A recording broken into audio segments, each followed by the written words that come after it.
I think about it. I'll do one more video on the theme of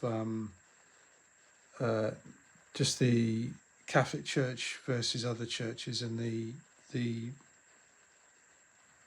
healing power I found through that, and that being why I'm talking about this, because of I'm talking about the Catholic Church because of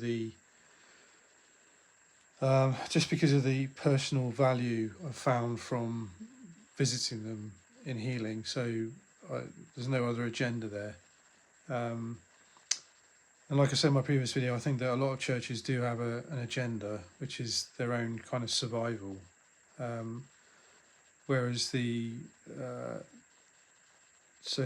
Catholic Church, like I said, it's been around for as long as the Christian faith has been around. The Catholic Church has been around, and you can find the evidence of that right there in the New Testament itself, and then in the writings of the early church fathers, who were literally the disciples of the disciples. So they were some of the first Christians to walk the earth, and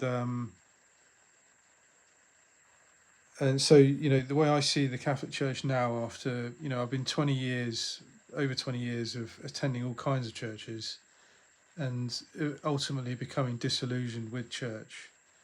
And then through a kind of strange turn of events, when I was on my own healing journey, I came across a Catholic bishop, and it was the first time I'd really heard a Catholic talk at any length.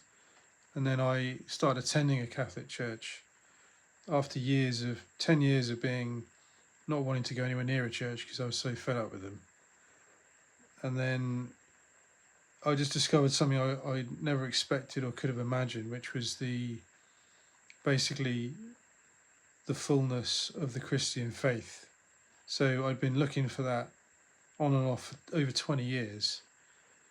And then paradoxically I found it in the last place I was expecting to, namely the Catholic Church. I think especially if you're from a Protestant country, there's just loads of nonsense flying around that causes you to kind of want to avoid the Catholic Church with a barge pole. But it's there that you find, what I've discovered personally is that it's there that you find the fullness of the faith, and that is why it's overwhelmingly the biggest church around.